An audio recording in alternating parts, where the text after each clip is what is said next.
Ladies and gentlemen, gather around, because today we're dusting off a forgotten gem from Spain's golden age of ingenuity. A machine so small it could fit in your garage twice over, yet so full of spirit it tried to take on the world.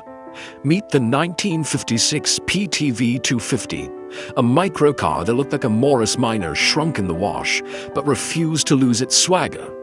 With its single-cylinder heart, 12-inch wheels, and enough chrome to blind you on a sunny day, this was Spain's own pint-sized rebel, the little car that could. Now picture this, post-war Spain, 1956.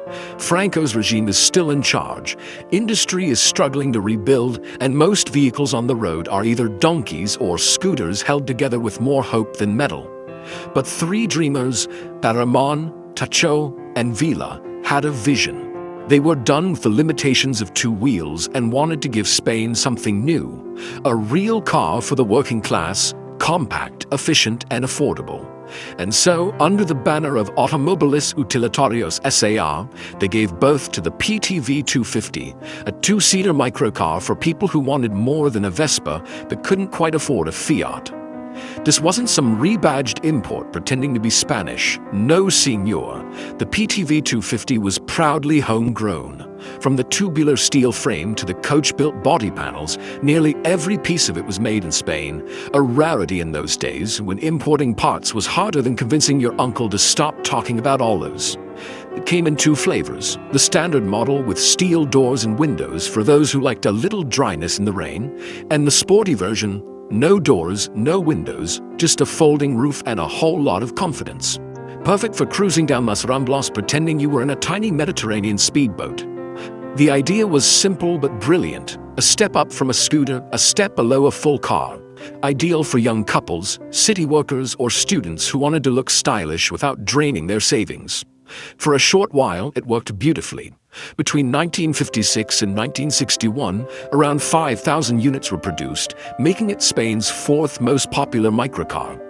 18 even made it across the border to Portugal, and rumor has it one lucky example ended up in the United States, where it was either admired as a minimalist sculpture or mistaken for an oversized toy. But then came 1957, and with it the thunderclap that changed everything. The Fiat 600, Spain's licensed version of Fiat's mighty little city car, arrived with 4 seats, real performance, and government backing. Overnight, the PTV 250 was outgunned. It couldn't match the affordability or practicality of its new Italian-Spanish rival. And like many ambitious dreams before it, the PTV 250 quietly faded away by 1961, its creators wisely turning their efforts towards forklifts and dumpers instead of trying to outrun Fiat. But still, what a little fighter it was. Beneath that tiny rear hatch sat a 247cc air-cooled single-cylinder two-stroke engine producing around 13 horsepower. Not much, but when your entire car weighs only 330 kilograms, it feels sprightly enough to make you grin.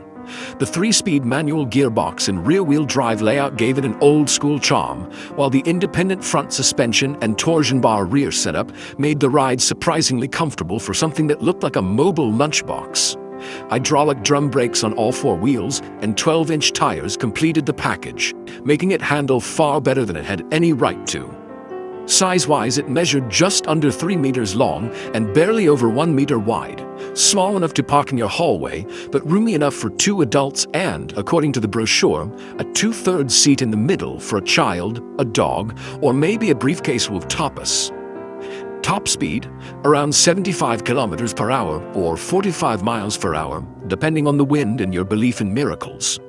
Owners swore it felt faster than it was, thanks to its low center of gravity and playful handling. One legend even claims a PTV once overtook a Renault Dauphine on a winding Catalan road, though to be fair, the Renault might have been parked. But what really made the PTV special wasn't its power, but its personality.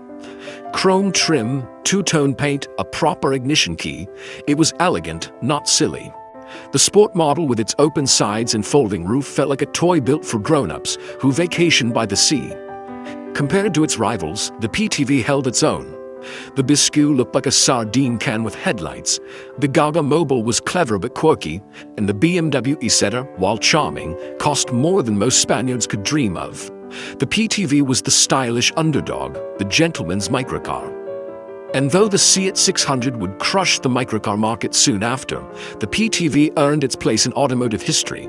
Restored examples today gleam at car shows across Europe, not because they're fast or rare, but because they represent something purer. Spain's determination to build something with pride and personality, even on a shoestring budget. One of the original designers, GM Tacho, was so moved upon seeing a fully restored example that he signed his name across the dashboard like an artist reclaiming his masterpiece.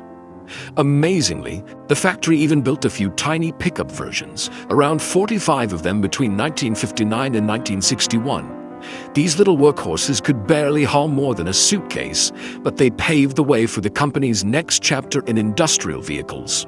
The PTV's DNA lived on, not in racetracks or luxury showrooms, but in the hard-working machines that followed. Back in the day, a brand new PTV would have set you back around 45,000 Spanish pesetas, roughly $1,125 in 1956, or about $12,000 today. A fair price for a piece of Spanish independence. And if you're lucky enough to find one now, be ready to pay much more. At an RM Sotheby's auction in 2013, a beautifully restored example fetched $46,000, while another sold for nearly $20,000. Not bad for something once built to compete with scooters. The PTV 250 never conquered the world, but maybe that wasn't ever the point. Its mission was to prove that Spanish craftsmanship, even in its smallest form, could shine. It did just that. So here is to the little rebel from Manresa, the tiny but mighty PTV 250. Proof that you don't need size to have style, and you don't need power to leave a mark. And as always, my friends, keep your engines cool, your paint shiny, and your dreams parked just beyond the no parking sign.